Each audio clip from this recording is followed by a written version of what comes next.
Hello दोस्तों, नमस्कार, सत श्री अकाल, जय श्री कृष्णा। आप सभी का स्वागत है आपके अपने यूट्यूब चैनल एग्जाम स्टूडियो में।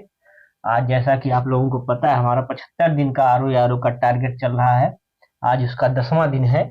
तो बिना किसी देरी के हम लोग डिस्कशन को स्टार्ट करते हैं, टाइम बिना जाया किए हुए। तो आकाश जी, माननीय आकाश जी हैं हमारे साथ आज, जो है रोज ही रहते हैं। मतलब डिस्कशन स्टार्ट कीजिए आकाश जी अब। चलिए दोस्तों, आज का हमारा पहला क्वेश्चन है। बुद्ध की मृत्यु के पश्चात प्रथम बौद्ध संगीत की अध्यक्षता की गई थी, किसके द्वारा? ऑप्शन ए महाकश्यप द्वारा, ऑप्शन बी धर्मसेन द्वारा, ऑप्शन सी अजातशत्रु द्वारा, ऑप्शन डी मोगलपुत्र तीस द्वारा। जवाब दीजिए। मोगलीपुत्र तीस। तीस। तो इसका पहला ऑप्शन हो गया महाकश्यप द्वारा। हम्म। महाकश्यप इन्होंने जो है पहली बौद्ध संगीत समिति, एक दूसरी थी। पहली पहली वाली में जो है वो अशोक के टाइम में, कल अशोक के टाइम में, अजातशत्रु। अजात शत्रु के टाइम में जो हुई थी। हम्म। अगर बौद्ध पीरियड देखा जाए तो इसी को हम बौद्ध महाजनपद काल को ही हम बौद्ध पीरियड कहते हैं। महाजनपद काल अभी कल चर्चा हुई थी 16 महाजनपदों की। हर्यक डायनेस्टी से स्टार्ट हुआ। तो हर्यक डायनेस्टी का ही जो वो राजा था, दूसरा राजा, पहला तो बिंबिसार था बिम्बिसार। और उसी का पुत्र जो है अजात शत्रु था। अजात शत्रु का कभी कभी अर्थ भी पूछ लेता है, जो मतलब हिंदी का देखा जाए तो अजात शत्रु का जो है जिसका वो, कोई शत्रु ना। जिसका कोई शत्रु ना हो, उसको हम अजात शत्रु कहते हैं। इसने अपने पिताजी को मार कर जो है गद्दी प्राप्त की थी। तो इसको पितृहंता भी कहा जाता है। इसके बाद इसके बेटे ने भी इसको मार कर गद्दी प्राप्त की। उदयन ने इसको मार के भी गद्दी प्राप्त की, अजात शत्रु को जो है। उसके बाद अब बौद्ध समिति देखा जाए तो 4 बौद्ध समितियां हुई थी। एक जो अजात शत्रु के हो गई, एक दूसरे कालाशोक, कालाशोक। कालाशोक के टाइम हुआ। तीसरा जो है अशोक। अशोक के टाइम हुआ। और चौथा जो है फिर जाके बहुत लेट हुआ, कनिष्क में। अगर देखा जाए तो इसके अलग अलग जगहों पे भी हुई। पहला वाला अगर देखा जाए तो राजगीर। राजगृह में हुई थी, और दूसरा फिर पाटलिपुत्र में। वैशाल। अच्छा, वैशाली। तीसरी पाटलिपुत्र में। और चौथी जो है कुंडलबन, कश्मीर में हुई थी। और बताइए अगर देखा जाए दोस्तों, तो बौद्ध संगीतियां जो समय समय पर होती गई, जिसके कारण बौद्ध धर्म बहुत फेमस भी हुआ, अगर तुलना किया जाए जैन धर्म की अपेक्षा। और इसमें देखा जाए तो इसके महान शासक भी इसके बहुत रोल निभाए जो उसके विस्तार में। हाँ, जिसके कारण यह जैन धर्म की अपेक्षा काफी फेमस हुआ। तो अगर इसकी संगीतियों की बात करें तो दोस्तों, जब गौतम बुद्ध की मृत्यु होती है तो उसी समय एक संगीत की होती है 483 ईस्वी पूर्व में होती है। तो जिसकी अध्यक्षता महाकश्यप ने किया था। उस समय शासक था अजातशत्रु, और ये राजगीर में संपन्न कराई गई। राजगीर जो पहले मतलब मगध साम्राज्य की राजधानी थी। हाँ, वहीं पे ये संपन्न हुआ। मतलब अगर ये समझ लीजिए कि राजधानी में ही तीन, तो समझ लीजिए एक दो राजधानी में हुई है, एक पाटलिपुत्र में, एक वहां पे। तो अगली संगीत की बात करें तो दोस्तों, ठीक 100 साल बाद 383 ईस्वी पूर्व में हुई, जो कि वैशाली में संपन्न कराई गई। उसकी अगर अध्यक्षता की बात करें तो उसके अध्यक्ष सभाकामी थे। वो कालाशोक के समय में हुई थी। अगर इसके बाद फिर अगली बौद्ध संगीत की बात करें तो 255 ईस्वी पूर्व में वो हुई थी पाटलिपुत्र में। और उसके अध्यक्षता जो की उन्हें मोगलपुत्र तीस ने की थी। तो अशोक के समय में ये बौद्ध संगीतियां संपन्न हुई। अगर इसके बाद अगली संगीत की बात करें चौथी की, तो 1 ईस्वी पूर्व में, पहली शताब्दी में, कुषाण वंश में जो कनिष्क एक महान राजा हुआ उसके, जो जम्मू कश्मीर के कुंडल वन में संपन्न हुए। इसकी अध्यक्ष की बात करें तो इसके वसुमित्र थे इसके अध्यक्ष, और इसमें उपाध्यक्ष भी थे अशोक घोष। और ये कनिष्क के समय में संपन्न हुई थी। तो चलिए दोस्तों, अपने तो इसी में अगर आप देख लीजिए तो फिर जो है आपका जो है देखा जाए कि तो चौथी में ही जो बौद्ध धर्म 2 भागों में विभाजित हो गया, एक महायान और हीनयान में। और इसके बाद ही अगर देखा जाए तो फिर उसी कुषाण डायनेस्टी में ही देखा जाए तो जो कनिष्क राजा था उसने ही फिर शकों को हराकर जो 78वीं ईस्वी में शक संवत चलाया था, जो कि अब भी भारत में उसी के अनुसार चला जाता है। हमारा जो कैलेंडर है उसी के अनुसार चलता है। और इसमें तो बस इतना ही था। वही बहुत सारी फैक्ट्स बाद में आएंगे तो उसको भी देखें। चलिए दोस्तों, फिर अगले क्वेश्चन की तरफ बढ़ते हैं। हमारा अगला क्वेश्चन जो ज्योग्राफी से है, नीति पास किस राज्य में है? नीति पास किस राज्य में है? पहला है जम्मू एंड कश्मीर, दूसरा उत्तराखंड, तीसरा सिक्किम और चौथा हिमाचल प्रदेश। अगर इसको देखा जाए तो ये नीति पास उत्तराखंड में है, जो कि उत्तराखंड को उधर जोड़ता है चाइना से, तिब्बत क्षेत्र से। तिब्बत क्षेत्र मतलब कैलाश माउंटेन पे जाने के लिए, जो मानसरोवर जाने के लिए जो एक रास्ता है। तो देखा जाएगा दोस्तों, तो उत्तराखंड में 3 है, 3 या 4 है। 4 जो है, एक थांगला है। थांगला अगर हम पश्चिम से पूरब की तरफ आए तो पहले थांगला पड़ जाएगा, फिर माना पड़ जाएगा, फिर नीति पड़ जाएगा, फिर लिपुलेख। 4 दर्रा जो है उत्तराखंड में है। ये इस तरह से नहीं पूछता है, आपको क्वेश्चन काफी टफ पूछता है कि सीक्वेंस पूछता है ना, कि कौन दर्रा किधर है, मतलब पश्चिम से पूर्व की तरफ देख लीजिए या फिर पूर्व से पश्चिम की तरफ। अगर शिव किला की बात करें तो हिमाचल प्रदेश में आ जाएगा। अगर दर्रा बनिहाल देख लीजिए तो फिर पंजाब में। जो लेह मतलब श्रीनगर से जम्मू कश्मीर, पंजाब में या जम्मू कश्मीर में पड़ जाएगा? जम्मू कश्मीर में ना। तो वही तो जो जम्मू से श्रीनगर का जो मार्ग है, उसपे फिर बुर्जिला देख लीजिए। तो जम्मू से जो लेह का मार्ग है, उस पे बुर्जिला का पार कारगिल पड़ जाता है बीच में। उसकी फिर जो जिला पड़ जाता है वहीं पे जो गिलगित जाने का रास्ता है, उसे जम्मू से श्रीनगर से गिलगित जाने का रास्ता है, तो वो पड़ जाता है। फिर उसके बाद एक रोहतांग पास बहुत फेमस है, ये मनाली के पास है, हिमाचल मतलब हिमाचल प्रदेश और इसमें है, उत्तराखंड के बीच में है। और एक जहाँ से सतलज नदी निकलती है, वहीं से बरसक वहीं से निकलती है सतलज नदी, रोहतांग पास से एक ही, और शिवकिला से निकलती है, शिवकिला दर्रा से जो आपका सतलज नदी जो निकलती है। अगर देखा जाए तो दर्रे जो है बने कैसे, तो एक तो नेचुरल दर्रे हैं सब जो है, जो हिमाचल मतलब हिमालय पर्वत जब बन रहा था तभी जो है ये सब बने हैं। और इसमें अगर देखा जाए तो हिमालय के 4 भाग हैं। अगर 4 भाग हिमालय के मतलब मुख्यतः 3 भाग है, लेकिन अगर पूरा देखा जाए तो 4। एक ट्रांस हिमालय हो गया, एक ग्रेटर हिमालय हो गया, जिसको हम हिमाद्री भी कहते हैं। हिमाद्री से काफी मतलब नाम दे देता है कि हिमाद्री किसको कहते हैं। हिमाद्री देख लीजिएगा आप कि इसमें ग्रेट हिमालय को कहते हैं, महान हिमालय को। फिर उसके बाद लेसर हिमालय, उसको हिमाचल भी कहते हैं, मध्य हिमालय। उसके बाद फिर आपका आउटर हिमालय पड़ जाता है, जिसको शिवालिक कहते हैं। तो ये जो है कभी कभी दून पूछ लेता है, फिर उसके बाद पूछ लेता है बैली पूछ लेता है। तो वो सब अभी जो आगे वाले आने वाली वीडियो में बताया जाएगा। चलिए दोस्तों, फिर अगले क्वेश्चन की तरफ बढ़ते हैं। चलिए दोस्तों, नेक्स्ट क्वेश्चन देख लेते हैं। हमारा नेक्स्ट क्वेश्चन है दोस्तों कि निम्नलिखित युद्धों में से किस एक में बाबर ने जिहाद का घोषणा की थी? ऑप्शन ए है पानीपत का युद्ध, ऑप्शन बी है खानवा का युद्ध, ऑप्शन सी है चंदेरी का युद्ध, ऑप्शन डी है उपयुक्त में से कोई नहीं। तो इसका जो ऑप्शन है खानवा का युद्ध आपका होगा। एक ट्रिक आता है कि बाबर आया, खाना खाया, पानी पिया, खाना खाया, और फिर ऐसे है ट्रिक में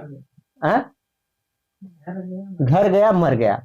मतलब बाबर आया, पानी पिया, खाना खाया, घर गया मर गया। मतलब पानी से हो जाएगा पानीपत 1526 ईस्वी में। उसके बाद खानवा का युद्ध हो जाएगा, खाना खाया मतलब खानवा का युद्ध हो जाएगा 1527 ईस्वी में। फिर 1528 में हो जाएगा चंदेरी का, फिर 1529 में हो जाएगा घाघरा का। उसके बाद 1530 में उसकी मृत्यु हो जाती है। तो बाबर 4 ही साल जो है इंडिया में अगर देखिए तो रह पाया। तो उसमें खानवा का जो युद्ध है आपका 1527 ईस्वी में, वो राणा सांगा के खिलाफ लड़ा था। राणा सांगा की सेनाओं से मतलब बाबर की सेनाएं डरती थी। मतलब ये एक प्रथा, मतलब वो था कि डर था लोगों के अंदर कि राणा सांगा एक महान शासक भी थे, अच्छा शासक जो है आपकी जो उसके पास महाराणा प्रताप के वंशज थे, पूर्व वंशज थे। उसके बाद जो है ये कहा जाता है कि उनके पास एक ही आंख है, एक ही हाथ है, उसके बाद कभी युद्ध कोई हारे नहीं। ऐसा जो है बाबर की सेनाओं में भय था, बाबर की सेनाओं के अंदर भय था, इसलिए वो डर रहे थे। तो उसी में जो है बाबर ने जिहाद का नारा दिया। उसके बाद उसने मदिरा जो सारी मदिरा सेवन से, उसके बाद जो है कहा कि मैं आज के बाद कभी मदिरा नहीं पीऊंगा, और जिहाद का नारा दिया है। हाँ, और तो देखा जाए तो इसका खानवा का युद्ध सही है दोस्तों, जो कि 1527 ईस्वी में लड़ा गया था। चलिए दोस्तों, नेक्स्ट क्वेश्चन देख लेते हैं। चलिए दोस्तों, तो नेक्स्ट क्वेश्चन हमारा है, दुनिया का सबसे बड़ा ग्लेशियर कौन सा है? दुनिया का सबसे बड़ा ग्लेशियर कौन सा है जो नॉन पोलर, मतलब जो ध्रुव पर नहीं है। मतलब ये पूछता है ना ध्रुवों पर कौन से हैं, फिर नाम ध्रुव वाला, मतलब ध्रुव पे तो ग्लेशियर बड़े बड़े हैं, उसके अलावा कौन सा सबसे बड़ा ग्लेशियर है। पहला है जो आपका सियाचिन ग्लेशियर, दूसरा है फेड चेको ग्लेशियर, तीसरा है बाल्टेरो, और चौथा हिस्पर ग्लेशियर।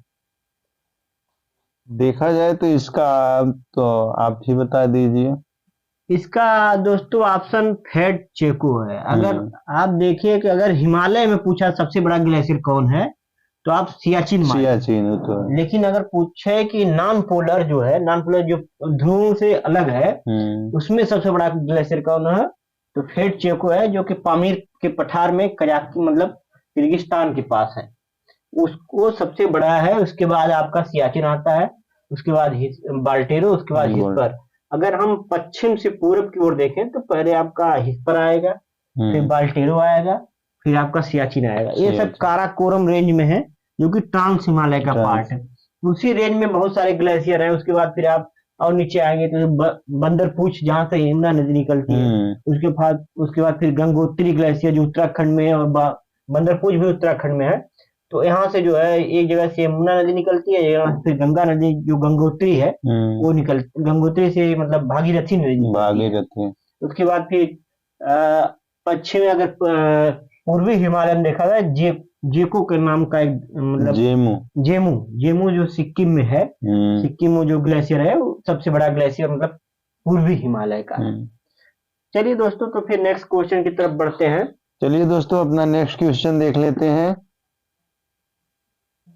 क्वेश्चन है, निम्न में से किसका निर्माण अकबर ने करवाया था? ऑप्शन ए है बुलंद दरवाजा, ऑप्शन बी है जामा मस्जिद, ऑप्शन सी है कुतुब मीनार, ऑप्शन डी है ताजमहल।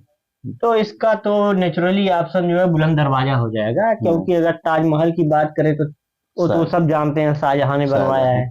इसके बाद और कौन सा ऑप्शन था? कुतुब मीनार। कुतुब मीनार हम लोग जानते ही है कि कुतुबुद्दीन ऐबक ने इसकी शुरुआत की थी, उसके बाद फिर इल्तुतमिश ने बनवाया, फिर सिकंदर फिरोज शाह तुगलक ने जब उसको फिर टूट गई थी, क्षतिग्रस्त हुई, वो बनवाया, फ्लोर बनवाया। तो ऐसे उसमें कई लोग हैं। इसके बाद और कौन एक ऑप्शन था? जामा मस्जिद जो है दिल्ली की जो है शाहजहां ने ही बनवाई है।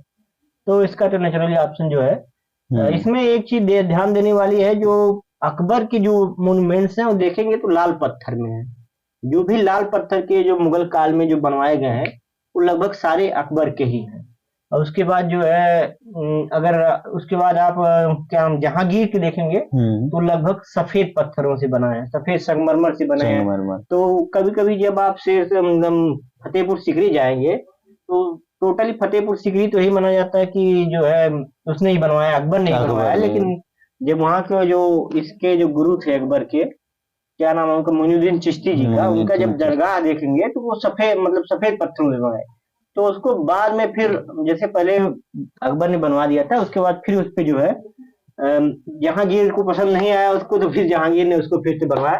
केवल वहां पे देखेंगे तो जो अकबर का किला आप देखेंगे तो उससे वहां पे तो फिर जहांगीरी महल जो है वो टोटली अकबर का जो प्रदर्शित होता है, बाकी जो है सब लगभग चेंज कर दिया जहांगीर ने। अगर देखा जाए बुलंद दरवाजा की बात करें तो अकबर जो होता है वह गुजरात पर अभियान के लिए जाता है। तो जब वह अभियान पे जाता है तो गुजरात में ही सर्वप्रथम वह समुद्र को देखता है। तो जब गुजरात जीत लेता है तो उसी के उपलक्ष्य में ये बुलंद दरवाजा का निर्माण करवाता है यहाँ पे आने के बाद। चलिए दोस्तों, नेक्स्ट क्वेश्चन देखते हैं। चलिए दोस्तों, तो निम्नलिखित हमारा नेक्स्ट क्वेश्चन है कि निम्नलिखित पहाड़ियों को उनकी ऊंचाई के क्रम में मतलब घटती हुई ऊंचाई के क्रम में व्यवस्थित करिए। तो पहला है नंदा देवी, दूसरा नागा पर्वत, तीसरा है कंचनजंगा और चौथा है केटू। गार्डन आश्चर्य भी कहते हैं इसको। तो क्या होगा इसका मतलब? हम इसका ऑप्शन नहीं देंगे, तो बताइए अपने से क्या क्या फर्स्ट होगा, क्या सेकंड होगा। अगर ऑप्शन फर्स्ट अगर केटू की बात करें 8,611 मीटर की ऊंचाई पर, जो कि भारत की सबसे ऊंची चोटी भी मानी जाती है। इसके बाद आपने जो ऑप्शन दिया तो इसमें ऑप्शन है नंगा पर्वत, कंचनजंगा, उसके बाद कंचनजंगा जो कि सिक्किम में स्थित है, जो कि भारत में पूर्ण रूप से अगर स्थित माना जाए तो ये होता है कि भारत की पूर्ण रूप से भारत में स्थित सबसे ऊंची चोटी भारत की। और इसके बाद आपने अगला ऑप्शन दिया नंगा पर्वत और नंदा देवी। नंगा पर्वत और नंदा देवी। अगर देखे तो उत्तराखंड में जो नंदा पर्वत है, इसके बाद वो हो जाएगा, फिर यहाँ पे गलत हो यहाँ गया। पे गलत हो गया। जैसे कि ये जो केटू है वो ट्रांस हिमालय में है, ट्रांस हिमालय की पार्ट है, लेकिन वो भारत की सबसे ऊंची चोटी मानी जाती है, लेकिन वो हिमालय की सबसे ऊंची चोटी नहीं मानी जाती। हिमालय की मतलब पूरे विश्व में दूसरी सबसे ऊंची चोटी मानी जाएगी उसको, लेकिन वो हिमालय की दूसरी ऊंची चोटी नहीं मानी जाएगी, क्योंकि वो हिमालय में नहीं, हिमालय पर्वत में नहीं है, ट्रांस हिमालय पे है। और कंचनजंगा जो है दूसरे नंबर पे आएगी। यहाँ पे अगर ऑप्शंस के देखा जाए तो केटू पहले स्थान पर हो जाएगा, और कंचनजंगा दूसरे पे हो जाएगा, और नंगा पर्वत तीसरे स्थान पर हो जाएगा, और नंदा देवी चौथे स्थान पर हो जाएगा। अगर इसी में अगर क्योंकि हमने केवल भारत की चोटियां ली है, अगर इसी में नेपाल की भी ली जाए तो उसमें चौथे नंबर मतलब नंगा पर्वत से पहले अब धौलागिरी पर्वत को लेके आएंगे, तब जो है नंगा पर्वत आएगा, फिर आपका जो नंदा देवी आएगी। और इसमें देखा जाए तो जो विस्तार है हिमालय, ग्रेटर हिमालय का, तो नंगा पर्वत से नमता बरवा तक है। इसमें पूछता है कि जो क्रम से जो चोटियां बताइए, कौन कौन सी चोटियां हैं। तो अगर उधर से देखेंगे तो सबसे पहले आपका नंगा, अगर पश्चिम से देखें तो पहले जो है नंगा पर्वत पड़ जाएगा। उसके बाद फिर आपको जो केटू पड़ जाएगा। केटू मतलब ट्रांस हिमालय में है, लेकिन उसको भी लेते हैं तो वो भी आ जाएगा, केटू आ जाएगा। उसके बाद फिर आप देखिए तो नंदा पर्वत आ जाएगा, फिर उसके बाद धौलागिरी आ जाएगा, फिर मकालू आ जाएगा, फिर उसके बाद मंसालू आ जाएगा। मंसालू है, फिर पहले मकालू है, फिर मंसालू, फिर एवरेस्ट है, फिर कंचनजंगा है, फिर उसके बाद आपका नमचा बरवा। उसमें देखा जाए तो नमचा बरवा के नीचे जो है जो लेसर हिमालय, उसकी कई चोटियां जैसे मिटमी हो गया, अभोर हो गया, फिर मिरी हो गया, पटकाई बूम तो पूर्वांचल का पार्ट हो जाता है ना, जैसे लेसर हिमालय का पार्ट होता है। चलिए दोस्तों, तो फिर अगले क्वेश्चन की तरफ बढ़ते हैं। चलिए दोस्तों, नेक्स्ट क्वेश्चन देख लेते हैं। हमारा नेक्स्ट क्वेश्चन है, दो अस्पा एवं सिंह अस्पा प्रथा किसने शुरू की थी? ऑप्शन ए है अकबर, ऑप्शन बी है जहांगीर, ऑप्शन सी है शाहजहां, ऑप्शन डी है औरंगजेब। तो इसका उत्तर जो जहांगीर होगा। दो अस्पा और सिंह अस्पा की जो बात है, अगर देखा जाए तो ये मनसबदारी सिस्टम में आता है। मनसबदारी सिस्टम अगर देखा जाए तो चालू करने का श्रेय जो अकबर को जाता है। अकबर ने मनसबदारी सिस्टम ऐसा लाया कि उसमें कई रैंक, जात और सवार की बात थी कि हाँ कितने, मतलब किसी के पास जैसे कि आपके पास 1000 जात, मतलब 1000 सवार हो गए, उस पर कितनी जाति हैं, आपको जात है, जात और सवार में डिफरेंस होता था। और उसके बाद उसी में आगे चल के जो है कुछ संशोधन करके जो है अप्पा सिस्टम और फिर सिंह अप्पा सिस्टम जो है जहांगीर लेके आता है। और इसके बारे में बताइए आप कुछ। अगर देखा जाए तो जब ये जहांगीर ने ये प्रथा लाए तो दो अस्पा का मतलब होता है इसमें मनसबदारों को अपने सवार पद के दो गुने घोड़े रखने पड़ते थे, और सिंह अस्पा का यही बात किया जाए तो उसमें 3 गुने घोड़े रखने पड़ते थे। तो यही प्रथा ये जहांगीर ने ही चलाई थी। अच्छा, जहांगीर जो है आप अकबर के बाद जो है गद्दी पे बैठता है लगभग 1605 ईस्वी में।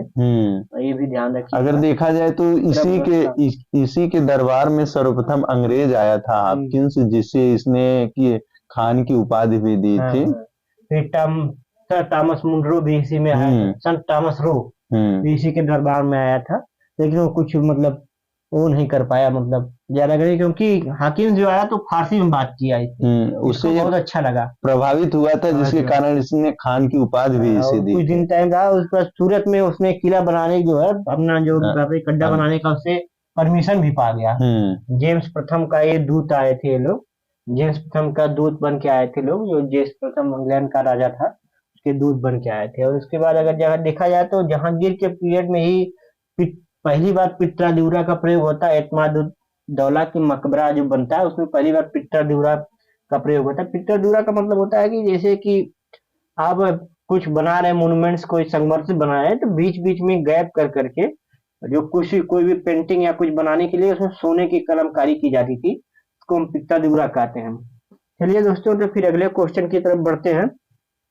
अगला हमारा क्वेश्चन है, विधानसभा आर्टिकल 356 का प्रभाव भारतीय संघ पर क्या पड़ता है? मतलब इस तरह का इंग्लिश में देखें तो फिर कहेंगे कि आर्टिकल 356 का इम्पैक्ट जो है भारतीय मतलब इंडियन फेडरलिज्म पे क्या पड़ता है, फेडरल सिस्टम पे क्या पड़ता है। पहला है विधानसभा खत्म हो जाएगी यदि मतलब संसद चाहे तो विधानसभा खत्म हो जाएगी, मतलब डिसॉल्व हो जाएगी। दूसरा है डिवीजन ऑफ पावर खत्म हो जाएगा, मतलब जो एक हमारे यहाँ फेडरल सिस्टम है तो एक स्टेट गवर्नमेंट है, एक जो है आपका यूनियन गवर्नमेंट है, तो उनके बीच डिवीजन ऑफ पावर होता है तो खत्म हो जाएगा। और उसके बाद तीसरा आता है राष्ट्रपति अध्यादेश स्टेट लिस्ट पर जारी करना, मतलब राज्य लिस्ट पे जो है 3 लिस्टें हमारे यहाँ पता है हमको, तो उसमें जो स्टेट लिस्ट पे अध्यादेश राष्ट्रपति जारी कर सकता है। चौथा इनमें से सभी। अगर इसका देखा जाए तो सभी हो जाएगा। हाँ दोस्तों ये सही है, मतलब जब 356 लागू होता है तो इसमें इसको हम 356 में वैसे तो राष्ट्रपति शासन कहते हैं। हमारे यहाँ 3 प्रकार की मतलब 2 प्रकार की इमरजेंसी एक राष्ट्रपति शासन की व्यवस्था की है। मतलब पहला है आपका 352 आर्टिकल 352 जो नेशनल इमरजेंसी है। अगर देखा जाए तो इसमें 2 चीजें हैं, 2-3 बेसों पे लगती है नेशनल इमरजेंसी देखा जाए तो। एक जो बाहरी अग्रेशन हो गया या बाहरी आक्रमण हो गया, वार की स्थिति, या फिर बाहरी अग्रेशन हो गया, फिर इंटरनल डिफरेंसेस पहले था, मतलब इंटरनल डिस्टर्बेंसेस था पहले। लेकिन 44वां संविधान संशोधन जब हुआ तो इंटरनल डिफरेंसेस हटा के जो है उसमें फिर आर्म रिबेलियन रख दिया गया कि जहाँ की अगर हथियारों के साथ अगर रिबेल हो रहा है तब हम उसको उस सिचुएशन में जो हम क्या करते हैं कि हम इमरजेंसी घोषित कर सकते हैं। और दूसरा हमारा आंतरिक अशांति के कारण ही इंदिरा गांधी ने लगा दिया था, तो उसके बाद में मतलब 1975 में तो 78 में यही संशोधन करके इसे हटा में संशोधन किया गया। उसके बाद अगर दूसरा देखा जाए तो 356 आता है। 356 इसका बहुत मतलब दुरुपयोग किया गया, जहां हो तहां हर वक्त देखा जाए तो पहली बार पंजाब में लगा था, PSU एक्ट करके लगा था पहली बार पंजाब में। तो पंजाब एंड पटियाला में लगा था। तो पहले पटियाला एक जो क्या था कि वो राज्य था, मतलब क्या बोलते हैं स्टेट, प्रिंसली स्टेट था पटियाला, तो उसमें लगा था। उसके बाद अगर 356 जब लगता है तो क्या होता है कि उसमें संसद के पास सारे अधिकार आ जाते हैं। संसद चाहे तो जो राज्य की विधानसभाएं है उसको चाहे तो खत्म कर दे, या तो फिर वो मंत्रिमंडल वैसे की वैसी बनी रहे। क्योंकि जब इसमें एक फेमस केस आता है मुंबई केस, कर्नाटक के सीएम थे BM मुंबई करके थे, उनका नाम था। तो उनके वर्ष क्या था, वसराज मुंबई करके था। हाँ वसराज मुंबई करके, यस मुंबई करके था उनका, मतलब मुंबई यानी मुंबई केस था वो। तो उनके जो है नाम से केस आया, तो सुप्रीम कोर्ट ने कहा कि जो है हम इसको मतलब ये हमारे फेडरलिज्म जो है उस पे एक बहुत बड़ा मतलब हमारा जो फेडरलिज्म हो पहली बात तो बेसिक स्ट्रक्चर का पार्ट है।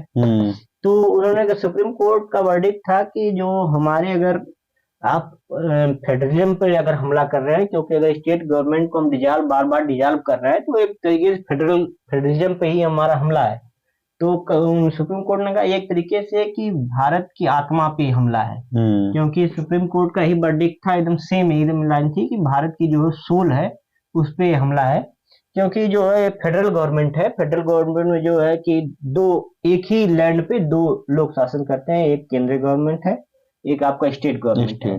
तो स्टेट में जो है क्या कहते थे कि बार बार जो लागू करके जो है स्टेट गवर्नमेंट को, जैसे कि आप पार्टियां जब विपरीत हो जाती थी, जैसे सेंट्रल में किसी और की पार्टी है, जो स्टेट में किसी और की पार्टी है, तो पहले जो है स्टेट मतलब जुडिशियल रिव्यू का भी पार्ट नहीं था, तो इसमें कोर्ट कुछ कर नहीं पाती थी। लेकिन एसआर बुम्बई था उनका, एसआर बुम्बई के जो केस आया तो उसमें फिर सुप्रीम कोर्ट ने जजमेंट दिया कि इसको हम जो है आप जुडिशियल रिव्यू का भी पार्ट बनाएंगे और इसमें हम देखेंगे कि आप किस ग्राउंड पे कर रहे हैं। मतलब ये माइंड था कि आप स्टेट ऑफ माइंड क्या है, मतलब गवर्नमेंट का स्टेट ऑफ माइंड क्या है कि आप किस बेस पे जो है किसी राज्य में जो वो लगा रहे हैं। तो इसमें कई चीजें थी, जैसे करप्शन के बेस पे हो जाता है, पब्लिक डिस्टर्बेंस के बेस पे हो गया। लेकिन सुप्रीम कोर्ट ने कहा बहुत मतलब वर्सली कहा कि करप्शन अगर देखा जाए तो आज किसी भी स्टेट में हम गवर्नमेंट चला नहीं सकते अगर करप्शन की बात करें। इसलिए कहा करप्शन हम मुद्दा नहीं बना सकते, मुद्दा इसमें 3 ही बना सकते थे। एक तो अगर जो मुख्यमंत्री है अपने मतलब विधानसभा में अपना जो है बहुमत साबित नहीं कर पाया, उसके बाद वो अपने पोस्ट छोड़ने के लिए तैयार नहीं, तब हम उसमें राष्ट्रपति शासन लगा सकते हैं। एक है, दूसरा कि किसी का जो है उसमें वो नहीं आ पा रहा है, किसी का बहुमत साबित नहीं हो रहा है, कोई राजनीति हम बहुमत उसमें मतलब लगा सकते हैं, या फिर कोई बहुत भारी मतलब वायलेंस हो गया तब हम लगा सकते हैं। 3 कंडीशन थी, और उसमें राष्ट्रपति ऑर्डिनेंस जारी करता है स्टेट लिस्ट पे, और वो लागू रहेगा, या फिर अगर विधानसभा आती है तो चाहे तो रख सकती है या फिर हटा सकती है। तो ये दोस्तों, तो फिर अगले क्वेश्चन की तरफ बढ़ते हैं। चलिए दोस्तों, नेक्स्ट क्वेश्चन देखते हैं। क्वेश्चन है, कुंवर सिंह अंग्रेजों के खिलाफ 1857 के विद्रोह में किस जगह शामिल हुए? Option A Ara, option B Patna, option C Bettiah, option D Varanasi.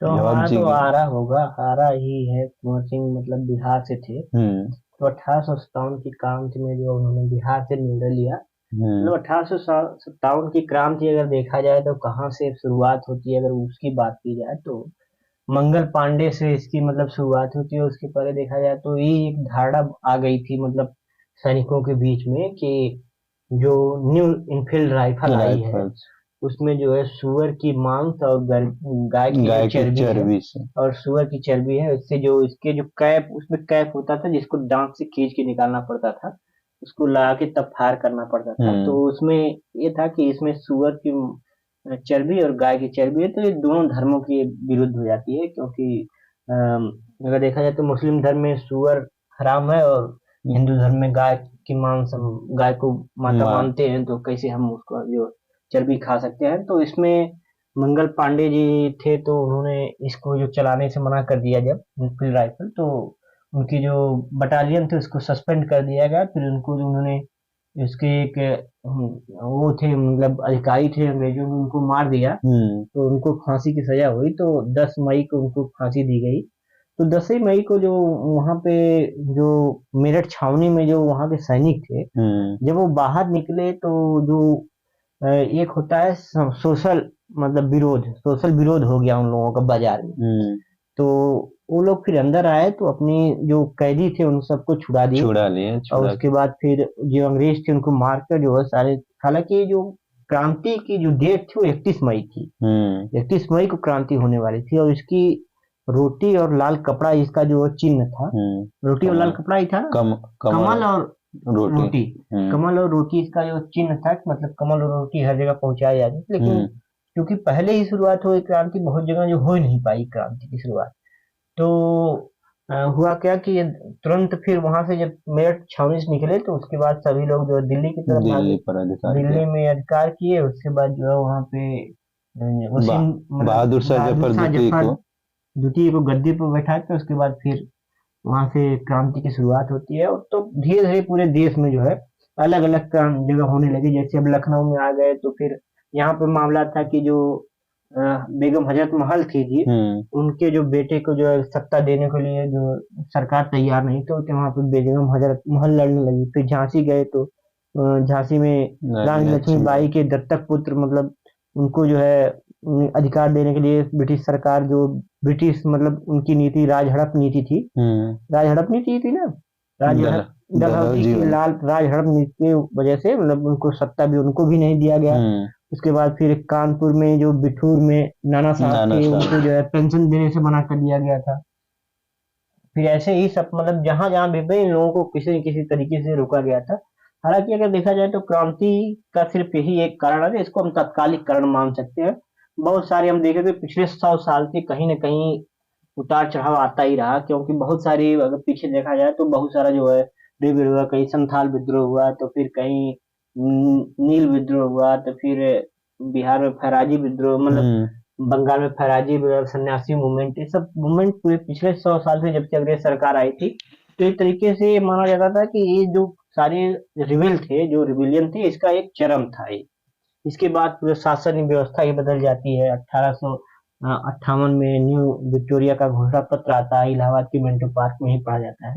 उसके बाद से पूरी व्यवस्था ही बदल गई। तो सरकार का तब सिर्फ 2 मोटिव हुआ, तब कंपनी का राज खत्म कर दिया गया, जैसा कि चार्टर में पहले ही खत्म कर दिया गया था। मतलब 1800 अगर 33 का चार्टर की अगर बात किया जाए, तो अगर 13 की पहले बात की जाए तो उसमें सिर्फ 2 ही व्यापार थे, एक चाय का, एक चीन व्यापार। दो ही कंपनी के पास रह गया था। फिर 1833 में वो भी 33। खत्म हो गया, 20 साल तक का एक्सटेंशन नहीं रहेगा। फिर 1853 आया तो उसमें भी 20 साल का एक्सटेंशन, मतलब उसमें एक्सटेंशन नहीं दिया गया। उसमें कहा गया कि हम जब चाहेंगे तब सरकार सरकार आपसे जो है अधिकार ले लेगी। उसमें कोई टाइम लिमिट नहीं दी गई, क्योंकि जो सरकार में गवर्नमेंट में अधिकारी हैं, वो धीरे धीरे अनुमान लगाते रहते हैं कि क्या हो रहा है, क्या क्या चल रहा है। तो 1857 की क्रांति हुई तो एक नोटिस दिया गया, मतलब इसको, मतलब कंपनी को, ब्रिटिश ईस्ट इंडिया कंपनी को, कि आपको हम क्यों ना हटाए, आप उसका कारण दे दें। कारण दीजिए। क्योंकि सरकार का मकसद ये था कि हम इसको हटाएंगे तो आप चाहे जो भी कारण दे दीजिए। जब सरकार ये तय ही कर ली है कि हम ये चीज लागू हाँ। करेंगे, तो आप कितना भी कारण दीजिए, उसको लागू ही करेगी। तो इस वजह से जो 1858 का जो है नियम पारित होता है, सरकार पूरी तरीके से अपने, और यहीं पे देखिए लॉर्ड कैनिंग को भारत का गवर्नर जनरल से भारत का वायसराय बना बना दिया दिया जाता गया। है, और एक सरकारी व्यक्ति हो जाता है। और यहाँ से जो है इंग्लैंड के पार्लियामेंट में एक भारत के लिए एक सचिव होता है, उसको नियुक्त किया जाता है। पहला वुड था शायद, वुड डिस्पैच आया था 1854 में, उसके बाद वुड ही बनते हैं प्रथम भारतीय सचिव। चलिए दोस्तों, तो नेक्स्ट क्वेश्चन देख नेक्स्ट लेते हैं। क्वेश्चन की तरफ चलते हैं। नेक्स्ट हमारा क्वेश्चन है, इफेक्टिव मेजर, प्रभावित बहुमत किसे कहते हैं? प्रभावित बहुमत, प्रभावित बहुमत किसे कहते हैं?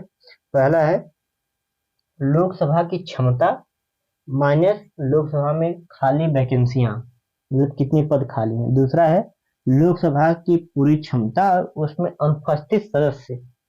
और तीसरा है नॉमिनल मेंबर वोट नहीं दे सकते, मतलब नॉमिनल मेंबर जो है, नॉमिनेटेड मेंबर है जो राष्ट्रपति का, वो मतलब इफेक्टिव बहुमत में केवल वोट नहीं दे सकते, केवल इलेक्टेड मेंबर ही वोट दे सकते हैं। या फिर चौथा है कि 2/3 बहुमत, मतलब 2/3 जो प्रेजेंट होकर वोट कर रहे हैं, और फिर उसके बाद जो है आपका जो पूरे स्ट्रेंथ का बहुमत। हम्म, क्या होगा? अगर इसका देखा जाए तो सही हो जाएगा पहला। आपने जो कहा कि लोकसभा सही की बात। क्षमता और माइनस जो तो देखिए दोस्तों, वैकेंसियां अगर हैं। देखा जाए तो तीन तरीके की हमारे यहाँ मेजॉरिटी मतलब प्रूव की जाती है। आपका 3 से 4 तरीके की है। आप अलग अलग कंडीशंस में अलग अलग बहुमत तय करना दिया पड़ता है। जाता है। जैसे कोई बिल आ गया, नॉर्मल बिल आया, तो आप क्या होता है कि केवल इस पे मतलब सिंपल बहुमत साधारण बहुमत से, से सिंपल मेजॉरिटी से पास, मतलब कि जो लोकसभा में प्रेजेंट लोग हैं उसका जो आधा हो जाता है, मतलब 272, 543 सीट है कुल। अगर देखा जाए लोकसभा में, तो 272 लोगों को, 272 प्लस एक अगर हो जाएगा तो सिंपल मेजॉरिटी हो जाएगी। और उसके बाद अगर देखा जाए तो दूसरा आपका स्पेशल मेजॉरिटी होती है। स्पेशल मेजॉरिटी में अगर देखा जाए तो दो चीजें हैं। एक तो होता है सिंपल मेजॉरिटी, सिंपल मेजॉरिटी का मतलब जितने स्ट्रेंथ लोकसभा की है, मतलब 543, उसकी आधा, मतलब 272 प्लस एक। और इसमें एक और होता है कि जो प्रेजेंट है और वोटिंग दे रहे हैं उसका 2/3, 2/3 भाग। तो एक भाग ही हुआ। और दूसरी जो स्पेशल मेजॉरिटी होती है, उसका ये होता है कि आप 2/3 मेजॉरिटी से तो ले रहे हैं, और सिंपल मेजॉरिटी, उसके बाद आधी स्टेट की विधानसभाओं द्वारा पारित हो, एक ये मेजॉरिटी है, ये भी स्पेशल मेजॉरिटी करे हुए। तीसरा एक होता है राष्ट्रपति का। राष्ट्रपति को जो इम्पीचमेंट आता, मतलब महाभियोग आता है, तो उसमें होता है कि आपको जो है पूरे स्ट्रेंथ, मतलब 550 का आधा, 550 का आधा कितना हुआ? 275। 275 पूरा चाहिए। उसके बाद फिर पूरे स्ट्रेंथ का 2/3, मतलब 550 का 2/3 चाहिए। ये मतलब इम्पीचमेंट के लिए राष्ट्रपति के, इसीलिए राष्ट्रपति का इम्पीचमेंट सबसे महाभियोग की श्रेणी में था। और जो इफेक्टिव है जो, तो जो स्ट्रेंथ लोकसभा की है, मतलब 550, उसमें कितनी वैकेंसियां, वैकेंसियां मतलब ये नहीं है कि आपकी जो वहां उपस्थित नहीं है, जो चुने ही नहीं गए हैं, उनकी बात होती है वैकेंसियां की। जो सीटें खाली हैं उसको निकाल लिया जाता है, तो जो मेजोरिटी आती है उसको इफेक्टिव कहते हैं। और प्रेजेंट वाला जो है, उसमें क्या होता है कि जो लोग प्रेजेंट ही नहीं है उनको निकाला जाता है। जैसे कि बहुत सारे लोग प्रेजेंट, मतलब चुनाव लड़ लिए हो गए लेकिन संसद में नहीं जाते हैं, तो उनको अनुपस्थित माना जाता है। जब हम प्रेजेंट और वोटिंग की बात करते हैं तो उनकी बात आती है, उनका 2/3 लिया जाता है कि जो लोग प्रेजेंट नहीं। चलिए दोस्तों, नेक्स्ट देखें। चलिए दोस्तों, आज के लिए फिर यहीं तक रह देते हैं। भाई सारी क्वेश्चन तो बच गए हैं, लेकिन अब जो टाइम भी हो गया है, अब आगे के लिए कल यही सब ऐसे ही क्वेश्चन आते रहेंगे, और आप लोग वीडियो को देखिए, ज्यादा से ज्यादा लोगों तक शेयर पहुंचाइए, क्योंकि भला होना चाहिए, कैसी किसी का भी हो। अगर इन वीडियो से एक दो लोगों का भी भला होता है तो हम लोगों के लिए बहुत है, हम लोगों की मेहनत सफल हो जाएगी। हमारे चैनल को सब्सक्राइब करिए और शेयर करिए और लाइक करिए, और जय हिंद। वीडियो अच्छी लगी है दोस्तों, लाइक शेयर और सब्सक्राइब जरूर कीजिएगा। जय हिंद।